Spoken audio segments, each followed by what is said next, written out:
Hello and welcome to NTV IPL special discussion. This is Saujanya and the discussion presented by Valeru Developers, powered by My Doctor Pain Relief and the gift partner Big C. So yes, ee roju Mumbai Wankhede Stadium lo RCB versus Mumbai match jaragbotundi.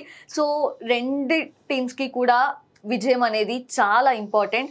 So Mumbai వచ్చేసి 4లో ఒక match గెలిచింది and RCB వచ్చేసి 5 matches ఆడితే ఒకటి గెలిచింది. So ఇద్దరికి కూడా చాలా ఇంపార్టెంట్ ఈ మ్యాచ్ అనేది. సో చూద్దాం ఏం జరగబోతుందో. బట్ బిఫోర్ దట్ మనతో పాటు ఉన్నారు Sudheer, sports analyst and sports commentator. So తన వర్షన్ ఎలా ఉంది, తన ఒపీనియన్ ఎలా ఉంది ఈ రోజు మ్యాచ్ మీద తెలుసుకుందాం. So hi Sudheer. Hi, Saujanya. I'm always fantastic. How about you? Yes, I'm too. Thank you. Yes, so RCB versus Mumbai రెండు టీమ్స్కి కూడా ఈ రోజు మ్యాచ్ చాలా కీలకం. బికాస్ పాయింట్ పట్టికలో లాస్ట్లో ఉన్నారు. ఫస్ట్ ఆఫ్ ఆల్ మీరు అన్నట్టుగా బట్ ఇక్కడ కొన్ని ప్లస్ పాయింట్స్ ముంబైకి ఏం కనబడ్డాయంటే వాళ్ళు ఓడిపోయిన మ్యాచెస్లో కూడా హైదరాబాద్లో ఆడినప్పుడు you know unfortunately never happened actually హిస్టరీలో 277 రన్స్ వాళ్ళు ఇచ్చారు అంటే వాళ్ళ బౌలింగ్ ఒక్కసారి ఎక్సెప్ట్ బుమ్రా, మీరు ఆ పర్టికులర్ మ్యాచ్లో చూసినట్లయితే నొబ్బడి బౌల్డ్ వెల్ యాక్చువల్లీ. బుమ్రా అంటే మీరు బుమ్రా 4 ఓవర్స్ పక్కకు పెడితే మిగతా రన్స్ అని కూడా 16 ఓవర్స్లో వచ్చాయి దాదాపుగా. సో అటువంటి బ్యాటింగ్ హైదరాబాద్ చేసింది అండ్ అప్పుడు కూడా వాళ్ళు చేజింగ్లో 240 వరకు చేయగలిగారు అండ్ 200+ మరొక స్కోర్. ఇప్పుడు మొన్న మీరు అన్నట్టుగా ఆ ఒక్క విక్టరీ కూడా అగెన్స్ట్ ఢిల్లీ క్యాపిటల్స్ అండ్ అప్పుడు కూడా 230+ వాళ్ళు స్కోర్ చేశారు అండ్ దట్ ఒక్క ఓవర్లో ఆ పర్టికులర్ మ్యాచ్లో మ్యాచ్ యొక్క రూపం మారిపోయింది. సౌజన్య ఆ ఓవర్ విషయం కూడా మనం మాట్లాడుకోవచ్చు. బట్ 2 టీమ్స్కి ఎందుకు కీలకం అంటే 2 టీమ్స్ కూడా మీరు అన్నట్టుగా జస్ట్ 1 పొజిషన్ డిఫరెంట్ ఉంది అంతే, జస్ట్ అంతే స్ట్రగుల్ అవుతున్నాయి అండ్ ఇప్పటివరకు ఆడలేదు ఈ 2 టీమ్స్. సో ఇప్పటి నుండి 2 మ్యాచెస్ వీళ్ళతో ఆడతారు అండ్ ఆ తర్వాత ఆర్సీబీ ఆడే మ్యాచెస్ మరో గుజరాత్ టైటన్స్ తోటి 2 మ్యాచెస్ ఉన్నాయి. సో ఢిల్లీ తోటి వాళ్ళకు మ్యాచెస్ ఉన్నాయి.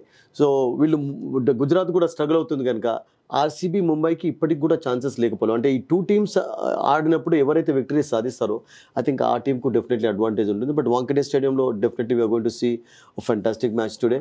ఎందుకంటే కోహ్లీకి ఎక్కడైనా ఫ్యాన్ ఫాలోయింగ్ ఉంది, బ్రహ్మాండంగా ఆడుతున్నాడు, ఆరెంజ్ క్యాప్ ధరించున్నాడు అండ్ కానీ ఇంకా సరిపోవటం లేదు వాళ్ళకు, కోహ్లీ యొక్క ఫామ్ సరిపోవటం లేదు బికాస్ మిడిల్ ఆర్డర్ ఫెయిల్యూర్ చాలా చూస్తున్నాం.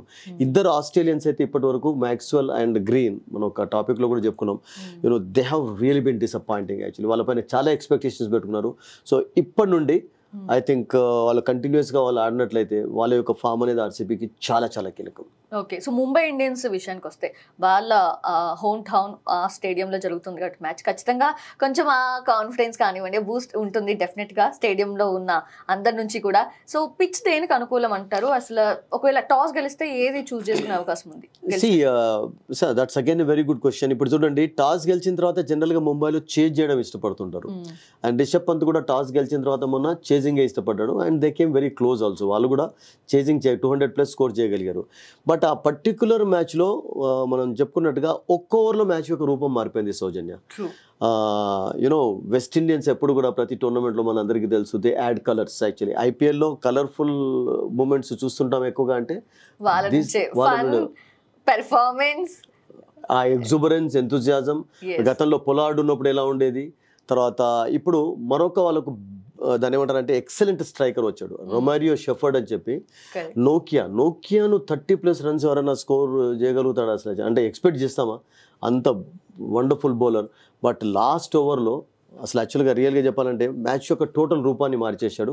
ఆ పర్టికులర్ 30 రన్స్ ఏవైతే 32 రన్స్ స్కోర్ చేశాడో అక్కడనే ఢిల్లీ మ్యాచ్ను పొడగొట్టుకుంది అసలు యాక్చువల్గా. అప్పటి వరకు 200 ఉంది బోర్డు పైన, బట్ ఆ లాస్ట్ కప్లో లాస్ట్ 4 ఓవర్స్లో వాళ్ళు 90+ రన్స్ స్కోర్ చేయగలిగారు. సో టోటల్గా ఒక్కసారి ఢిల్లీ యూనో గ్రిప్ కోల్పోయినారు అండ్ చివరికి కూడా మ్యాచ్ ఓడిపోయినారు.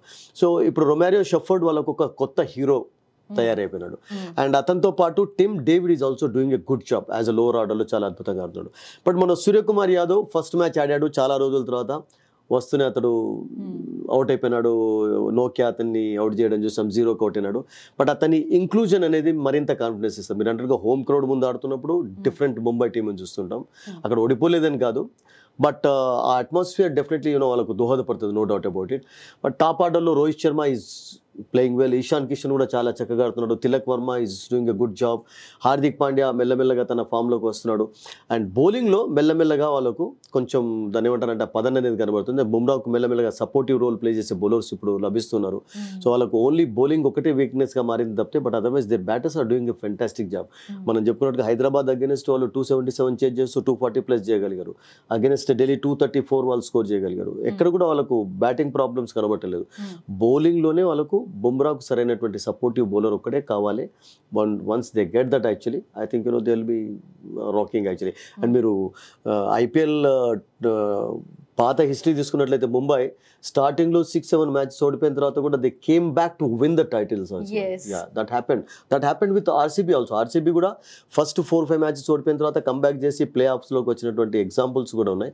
సో 2 టీమ్స్ మీరు అన్నట్టుగా no doubt they are struggling like anything. ఇంకా ఆ మొమెంటం రిధం వాళ్ళకి రాలేదు. And this is the match actually. ఇక్కడ నుండి ఎవరు ఆ మొమెంటం అందుకుంటారు అనేది చాలా కీలకం. అదే అంటారు కదా డైలాగ్, లేట్ అయినా లేటెస్ట్ గా అని చెప్పి. సో ప్లే ఆఫ్ కి లేటెస్ట్ గా ఎంట్రీ ఇవ్వచ్చు రెండు టీమ్స్ కూడా, వీ కెన్ ఎక్స్పెక్ట్ ఇవ్వచ్చు. బట్ ఆర్సీబీకి మెయిన్ ప్రాబ్లం ఏంటంటే వాళ్ళకు బెంచ్ స్ట్రెంత్ లో ఉన్నారు. ఇప్పుడు విల్ జాక్ ఒక మంచి ఇంగ్లాండ్ ప్లేయర్ ఉన్నాడు, అతను బౌలింగ్ కూడా చేయగలుగుతాడు. అండ్ ఈ మధ్యలో చాలా అద్భుతంగా ఆడుతున్నాడు అతను. T20లో మంచి రికార్డు ఉంది అతనికి, మంచి స్ట్రైక్ రేట్ ఉంది అతనికి. అండ్ వాళ్ళు కూడా ఇప్పుడు ఎక్స్పెరిమెంట్స్ చేయాలి. ఇప్పుడు డూప్లెసీ అంటే ఇప్పుడు అంటే గతంలో మనం ఒకసారి చూసుకున్నట్లయితే డూప్లెసీ కూడా యాజ్ ఎ కెప్టెన్గా ప్రతి మ్యాచ్ ఆడాలన్నా అన్నటువంటి ఒక అది కూడా ఉంది. ఎందుకంటే when you are not doing your job, first of all ఏంటంటే డూప్లెసీ కెప్టెన్ కంటే బ్యాటింగ్లో రాణించాలి. అంటే బ్యాటింగ్లో చక్కగానే ఆడుతున్నాడు. మన విరాట్ కోహ్లీతో 100+ పార్ట్నర్షిప్ ఉంది. బట్ అది సరిపోదు అసలు యాక్చువల్గా.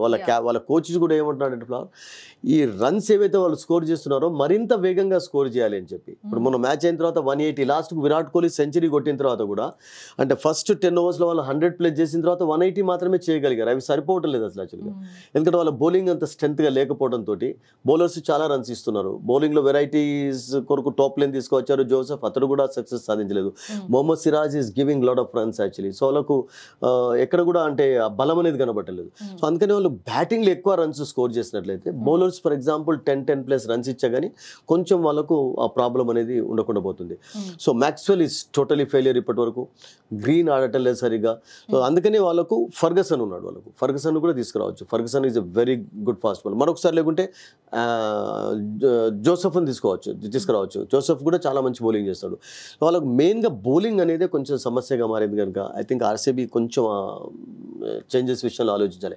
గతంలో అంటే ఎగ్జాంపుల్ యాడ్ చేయాలంటే కేన్ విలియమ్సన్ సన్ రైజర్స్కి ఆడుతున్నప్పుడు సౌజన్య అతడు ఎప్పుడైతే అతని ఫామ్ కొంచెం సరిగ్గా లేనప్పుడు నేను క్యాప్టెన్గా ప్లేయర్గా ఆడిన దానికంటే మరొక ప్లేయర్ జస్టిస్ చేస్తాడన్నటువంటి దాన్ని వాళ్ళు భావించి అతడు డ్రాప్ అయ్యి కూడా ఇంకొకరిని ఆడించినటువంటి ఎగ్జాంపుల్స్ ఉన్నాయి. సో క్యాప్టెన్గా ఉన్నంత మాత్రాన క్యాప్టెన్ ఫెయిల్ అవుతుంటే ఆడాలన్న రూజేం లేదు.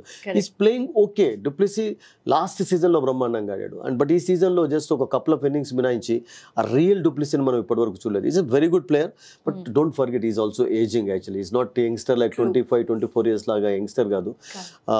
ఒక మంచి లీడరే కానీ బట్ ఆ బ్యాటింగ్ అనేది ఈవెన్ విరాట్ కోహ్లీ సెంచరీ కూడా ద స్లోయెస్ట్ రియల్గా చెప్పాలంటే తన ఐపీఎల్లో సాధించినటువంటి ఆల్ సెంచరీస్లో మొన్నటిది కొంచెం స్లోగానే సాధించాడు. అవి సరిపోవు. సో మరింత అగ్రెషన్ అనేది వాళ్ళకు చాలా అవసరం. ఆర్సీబీ అంటే కంబ్యాక్ చేయాలి, మొమెంటం అందుకోవాలంటే they have to be totally aggressive on the field.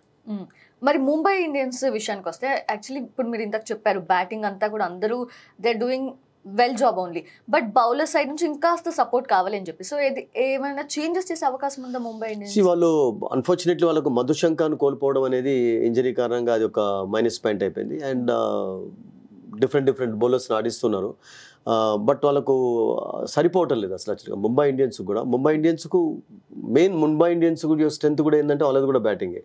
And they are only depending on Bumrah's spell actually. So బుమ్రాకు తోడుగా మీరు అన్నట్టుగా మరొక బౌలర్ సపోర్టివ్ రోల్ ప్లే చేసినట్లయితే I think they can be bit relieved actually I think.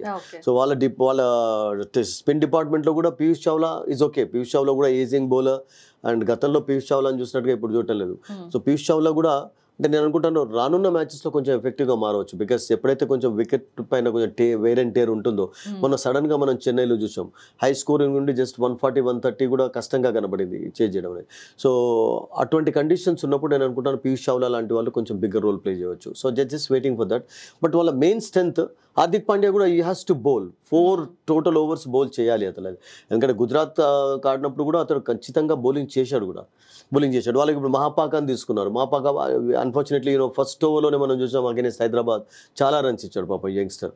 So వాళ్ళకు కూడా bowlers ఉన్నారు కానీ బట్ స్టిల్ సేమ్ ఆర్సీబీకి ఉన్నటువంటి వీక్నెస్ వాళ్ళకు కొనసాగుతుంది. ఓకే, ఏదైనా ప్రెషర్ ఉండే అవకాశం ఉందా రెండు టీమ్స్ మీద కూడా ఈ రోజు మ్యాచ్ లో? ప్రెషర్ అంటే టోటల్ గా ప్రెషర్ ఫీల్ కాకుండానే ఆడాలి. బికాస్ ఇప్పుడు వాళ్ళకు తాడో పేడో అంటుంటాం కదా, అటువంటి సిచ్యువేషన్ లో ఉన్నారు వీళ్ళిద్దరు. ఇప్పుడు 5 మ్యాచెస్ లో 1 విక్టరీ, అబ్సల్యూట్లీ 5 మ్యాచెస్ లో 1 విన్ అంటే నెక్స్ట్ 9 మ్యాచెస్ లో కనీసం మీకు సౌజన్య ఒక 6 విన్స్ అయితే కావాలి, 7 విన్స్ కావాలి. అంటే 8 విన్స్ ఉన్నట్లయితేనే జస్ట్ ఆ ప్లే ఆఫ్ కు ఛాన్సెస్ ఉంటాయి. ఎందుకంటే ఇప్పుడు టాప్ లో ఉన్నటువంటి టీమ్స్ రాజస్థాన్ రాయల్స్ ఇప్పటి ఓడిపోలేదు, చాలా అద్భుతంగా ఆడుతున్నారు. తర్వాత కోల్కతా మొన్న ఒక మ్యాచ్ ఓడిపోయినారు, బట్ వాళ్ళకు 4 మ్యాచెస్ లో 3 విన్స్ ఉన్నాయి. అండ్ చెన్నై 3 విన్స్, 2 ఓడిపోయినా 3 విన్స్ ఉన్నాయి వాళ్ళకు. సో స్ట్రగుల్ అయ్యే టీమ్స్, గుజరాత్ కూడా స్ట్రగుల్ అవుతున్నారు. So Punjab is doing a good job. నిన్నటి వరకు పంజాబ్ చాలా చక్కగానే ఆడారు వాళ్ళు, సెటిల్ కొంచెం 2 విన్స్ అయితే వాళ్ళకు ఉన్నాయి. బట్ ఈ డౌన్ లో ఉన్నటువంటి టీమ్స్ అంటే మనం ఒకటి ఇంపార్టెంట్ పాయింట్ డిస్కస్ చేసాం కదా, ఇప్పుడు ముంబై తోటి ఆర్సీబీ 2 మ్యాచెస్ ఆడుతాయి, గుజరాత్ తోటి వాళ్ళు ఆడలేదు. అంటే ఇవి డౌన్ లో ఉన్నాయి, డీసీ డౌన్ లో ఉంది. సో డీసీ ప్లస్ అయ్యే అవకాశం, డీసీ తోటి కూడా 2 మ్యాచెస్ ఉన్నాయి వాళ్ళకు. అంటే ఈ 6 మ్యాచెస్ వీళ్ళతో ఆడతారు ఇక్కడ. సో అక్కడ నేనేమనుకుంటానంటే కొంచెం ప్లస్ పాయింట్. అండ్ ఇంకా సన్ రైజర్స్ తోటి కూడా వాళ్ళు ఆడలేదు. సన్ రైజర్స్ తోటి ఇప్పుడు 15th రోజు సన్ రైజర్స్ హైదరాబాద్ నిన్నటి విక్టరీ తర్వాత ఆర్సీబీ తోటి ఆడతారు. అండ్ ఆ తర్వాత మళ్ళీ హైదరాబాద్ లో మ్యాచ్ జరుగుతుంది 25th రోజు. సో వీళ్ళతోటి ఎక్కువ మ్యాచెస్ ఉన్నాయి కనుక కొంచెం కేర్ఫుల్ గా ఉండి విక్టరీ సాధించినట్లయితే I think they can make a comeback, no doubt. Okay, so impact players ante em cheptaru rendu teams lo? Impact ప్లేయర్లు అంటే చూడండి, ఇప్పుడు ఇప్పటి వరకు అంత ఇంప్రెసివ్గా ఎవరు కనబడలేదు రియల్గా చెప్పాలంటే. బికాస్ ఇంపాక్ట్ ప్లేయర్ని ఎలా అసలు అంటే వాళ్ళు ఇంపాక్ట్ ప్లేయర్ని ఎలా ఉపయోగించుకోవాలి అంటే మీరు అన్నట్టుగా ఇప్పుడు మనం ఇంతకుముందు మాట్లాడాం కదా, అతని పేరు ఏంది, జాక్స్ విషయం మాట్లాడాం కదా. ఇప్పుడు జోసెఫ్ను ఒకవేళ ఫర్ ఎగ్జాంపుల్ వాళ్ళు బౌలర్గా ఆడించినట్లయితే లేకుండా ఫర్గసన్ ఆడించినట్లయితే, బికాస్ ముంబైలో కొంచెం ఒక బౌన్స్ ఉంటుంది వికెట్ పైన. సో పేస్ బౌలర్స్ కూడా కొంచెం హెల్ప్ఫుల్ కండిషన్స్ ఉంటాయి. సో అతని ప్లేస్లో జస్ట్ మరొక బ్యాటర్ని తీసుకురావడం చాలా ఇంపార్టెంట్. ఎందుకంటే వాళ్ళకు బ్యాటింగ్లో ఒక్కరిద్దరు మాత్రమే చక్కగా ఆడుతున్నారు, వాళ్ళకి ఇంకా పట్టిడర్ సరిగ్గా ఆడటం లేదు, కొంచెం ఫెయిల్గా. అండ్ దినేష్ కార్తిక్ రోల్ కూడా అంటే వాళ్ళకు ఒకటి రియల్గా చెప్పాలంటే ఖచ్చితంగా ఈ రోల్ వీళ్ళకు ఉంటుంది అన్నటువంటి అది కూడా లేదు అసలు యాక్చువల్గా. అంటే ఇప్పుడు రోహిత్ శర్మ, ఇషాన్ కిషన్ ఉన్నారంటే వాళ్ళు ఖచ్చితంగా ఓపెనింగే చేస్తారు. సూర్యకుమార్ ఉన్నాడంటే డౌన్ ద ఆర్డర్ ఆడతాడు. సో ఇప్పుడు అట్లా లేదు. ఇప్పుడు విరాట్ కోహ్లీ, డూప్లిసీ ఆడుతున్నారు ఓపెనర్గా. బట్ నేనేమనుకుంటానంటే మరింత అగ్రెషన్ కనబరిచేటటువంటి ఓపెనర్ వాళ్ళకు ఉంది. బికాస్ టోటల్గా ఫస్ట్ పవర్ ప్లేలోనే అంటే ఓన్లీ పవర్ ప్లేలోనే 6 ఓవర్స్లోనే మ్యాచ్ యొక్క రూపం మారుతూ ఉంటుంది. ఆ పవర్ ప్లేలో కనీసం వాళ్ళు 70-80 రన్స్ ప్రతి మ్యాచ్లో స్కోర్ చేసినట్లయితే I think that can give them some కొంచెం కాన్ఫిడెన్స్ ఇస్తారు. సో అక్కడ విరాట్ కోహ్లీ పర్వాలేదు, బాగానే ఆడుతున్నాడు, రన్స్ స్కోర్ చేస్తున్నాడు. బట్ విరాట్ కోహ్లీ నుండి కూడా ఇంకా మరింత అగ్రెషన్ అవసరం ఉంటుంది. ఎందుకంటే స్కోర్ ఇప్పుడు మనం అన్నాం కదా, ఇప్పుడు విరాట్ కోహ్లీ మొన్న సెంచరీ కొట్టినప్పటికీ కూడా 113 స్కోర్ చేశా కానీ 180 మాత్రమే చేయగలిగారు వాళ్ళు. టోటల్గా ఇప్పుడు టోటల్ మ్యాచెస్లో విరాట్ కోహ్లీ 40% వరకు రన్స్ స్కోర్ చేస్తున్నాడు. బట్ అవి సరిపోవట్లేదు వాళ్ళకి. సరే ఎందుకు పోతలేవు అంటే వాళ్ళకు బౌలింగ్లో సిరాజ్ ఇంకా ఫామ్లో లేడు, తర్వాత టోప్ లైన్ ప్రయత్నించాడు, అతడు అంత సరిగ్గా చేయలేకపోతున్నాడు, తర్వాత మీడియం పేసర్స్లో జోసెఫ్ను ప్రయత్నించారు. సో ఇక్కడ వాళ్ళకు ఉన్నటువంటి వన్లో ఇప్పుడు ఫర్గసన్ తీసుకొని వస్తారా నెక్స్ట్ మ్యాచ్లో. So we have to wait and see. Okay, so Kohli నుంచి సెంచరీ ఎక్స్పెక్ట్ చేయొచ్చు. సెంచరీ కాకుండా కానీ డెఫినెట్లీ అతని ఫామ్ ఇలాగే ఉండి, బికాస్ ఈజ్ డెఫినెట్లీ అద్భుతంగా ఆడుతున్నాడు, డౌటే లేదు. అంటే ఇప్పటికీ కూడా అతన్ని నో డౌట్ ధరించున్నాడు. తర్వాత మంచి ఫామ్లో ఉన్నాడు, అద్భుతంగా ఆడుతున్నాడు, డౌటే లేదు. బట్ కోహ్లీతో పాటు మరొక ఇద్దరు చక్కగా బ్యాట్ యాడ్ అయింది. బికాస్ రావత్ చూసాం ఫస్ట్ మ్యాచ్లో చక్కగా ఆడాడు, మళ్ళీ కొంచెం అదే డౌన్ అయిపోయినాడు. సో ఐ థింక్ వాళ్ళకి కావాల్సింది ఏంటంటే బ్యాటింగ్లో ఫామ్లో ఉన్నా కానీ బ్యాటింగ్లో వాళ్ళు చేసే రన్స్ సరిపోవటం లేదు. అంటే మరింత అగ్రెషన్ అనేది వాళ్ళకు అవసరం ఉంది. So they have to be more aggressive today. Okay, so strength weakness విషయానికి వస్తే almost we discussed. Both teams are having good batters, good bowlers, no doubt. Actually 2 కూడా స్ట్రాంగ్ టీమ్స్. అండ్ కొంచెం బౌలర్స్ నుంచి ఇంకొంత ఇంకొక కొంచెం కోరుకున్నది సపోర్ట్ అనేది రావాలి. కావాలి ఇప్పుడు, ఎందుకంటే ముంబైకి కూడా మెయిన్ ఇంపార్టెంట్ అసలు actually. అవును ముంబైకి అయితే చెప్పాను కదా, వాళ్ళు ఆల్రెడీ ఇప్పటికే 200+ రెండు ఇచ్చారు బౌలర్స్. అవును ముంబై స్ట్రెంత్ కూడా మెయిన్ బ్యాటింగే. And two teams are very good teams on paper, but కావాల్సింది ఏంటంటే బౌలింగ్ సపోర్ట్ అనేది కావాలి వాళ్ళకి. ఓకే, పిచ్ ని బట్టి స్కోర్ ఎంత ఎక్స్పెక్ట్ చేయొచ్చు మనం? Well, More than 200. ముంబైలో you can expect anything Sowjanya, because it's such a wonderful wicket. అంటే బ్యాటింగ్ ఫేవరబుల్ కండిషన్స్ ఎక్కువగా ఉంటాయి. I think we are definitely going to see a huge scoring match today, no doubt about it. Great. So stadium విషయానికి వస్తే, స్టేడియంలో రెడ్డా బ్లూవా? ఎక్కువగా మనం చూస్తుంటాం ముంబైలో, అంటే ఎప్పుడు కూడా మొన్ననైతే 18,000 NGOs ఆ స్టూడెంట్స్ తీసుకొని వచ్చారు కదా, అవును అప్పుడు ఎక్కడ చూసా కానీ నీలిమయమే కనబడింది. అంటే వాంకటేష్ స్టేడియం మొత్తం టోల్ ఆకాశమే బ్లూ కిందకు ఆకాశ్, వచ్చిందా? అబ్సల్యూట్లీ మీరు కరెక్ట్ పదం యూజ్ చేశారు. సో అలా కనబడింది. అండ్ ముంబైలో ఆఫ్ కోర్స్ మళ్ళీ ఒకసారి అదే సేమ్ సీన్ చూడబోదు, నో రిపీట్ డౌట్. అయ్యే అవకాశం ఉంది. Absolutely. Okay and that Wankhede స్టేడియంకు చరిత్ర ఉన్నటువంటి స్టేడియం, మంచి బ్యాటింగ్ పిచ్ ఎప్పుడు చూస్తుంటాం. బౌలర్స్కు కూడా, పేస్ బౌలర్స్కు కొంచెం అప్పుడప్పుడు బౌన్స్ లభిస్తూ ఉంటుంది. ఆ బౌన్స్ అనేది T20 లాంటి మ్యాచెస్లో మీకు తెలుసు, you know it actually helps the batters move. Actually bounce అయింది అంటే వాళ్ళు జస్ట్ ఎటన్నా ఆడే ఛాన్స్ కూడా ఉంటుంది. ఓకే సో ఒక మంచి హ్యూజ్ స్కోరింగ్ మ్యాచ్ అయితే చూడబోతున్నాం, డౌటే లేదు. Okay Sudheer, thank you. Thank you thanks very for much. Thank you all very the analysis. So చూసారు కదా, అది సుధీర్ చెప్తున్నట్లుగా అయితే ఈ రోజు ముంబై అండ్ RCB వర్స్ ఆ మ్యాచ్ లో వాంకడే స్టేడియంలో పరుగుల వర్షం అయితే కురిసే అవకాశం ఉంది అని చెప్తున్నారు సుధీర్. So let's see.